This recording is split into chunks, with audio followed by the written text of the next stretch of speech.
Once again, Charles Gibson. And now, one of the biggest questions of life. What happens when it's over? Heaven? Hell? Nothing? Or might there be a fourth possibility, reincarnation? Could we come back as someone else? Here's Chris Cuomo with two down-to-earth parents who thought they understood the mysteries of life. That is, until their toddler began to talk.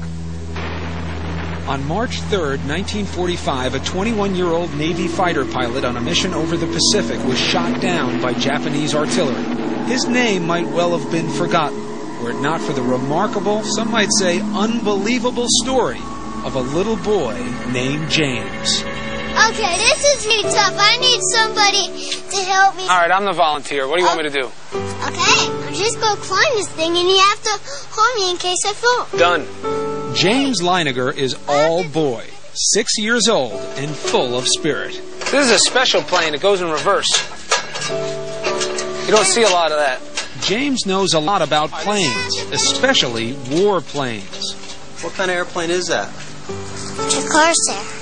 His parents, Andrea and Bruce Leiniger, say from an early age James would play with nothing else.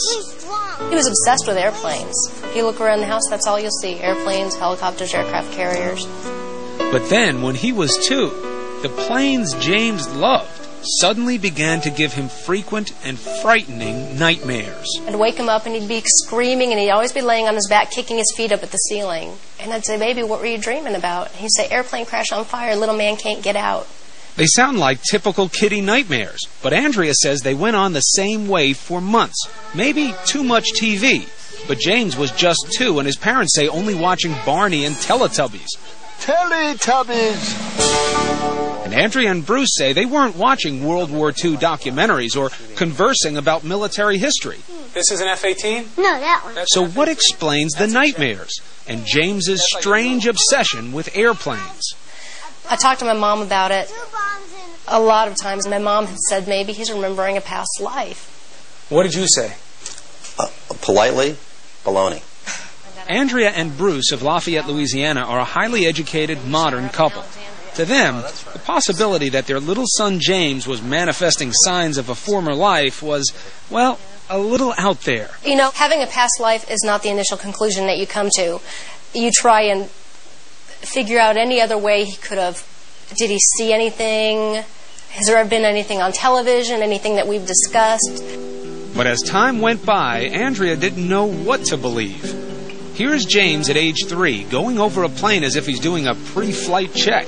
He would continue to say and do things that were puzzling, like the time his mom bought him a toy airplane. And I said, "Oh, look, there's a bomb on the bottom of it." He said, "That's not a bomb, Mama, that's a drop tank." A drop tank?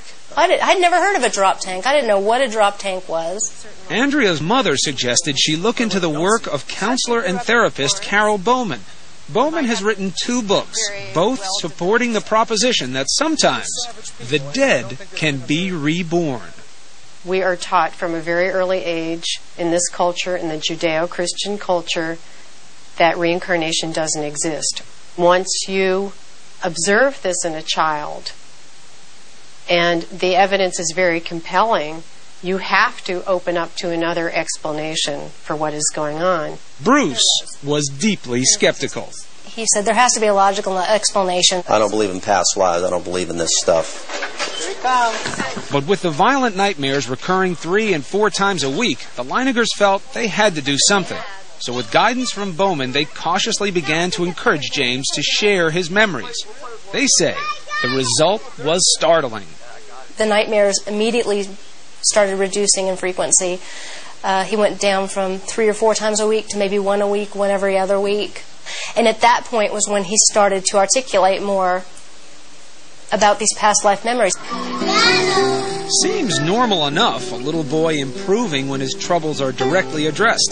But Bowman says this is more, that James was forthcoming because this is the age when former lives are most easily recalled. They haven't had the cultural conditioning, the layering over of experience in this life, so that the memories can percolate up more easily. These memories tend to fade between the ages of 5 to 7. His parents say between the ages of 2 and 4, James would reveal extraordinary details about the life of a former fighter pilot, mostly at bedtime, when he was drowsy. Bruce said, "What happened to your plane?" He said, "It crashed on fire." And Bruce said, "Why did your airplane crash?" And he said, "It got shot." And Bruce said, "Well, who shot your plane?" And I'll never forget the look on his face. He went, "Oh, the Japanese!" Still, despite these extraordinary stories, Bruce remained dubious, almost to prove they couldn't be true. He began to piece together the details James was sharing. And what he found, he says, shook him to the core. For in many instances, the stories appeared to match the facts. James seemed to be recalling real events, real people, in the life of a man who'd been dead for almost 60 years. Coming up, a toddler, just 3 years old. So how does he know the pilots from a World War II squadron? It was like, holy mackerel. You could have poured my brains out of my ears. I just couldn't believe it.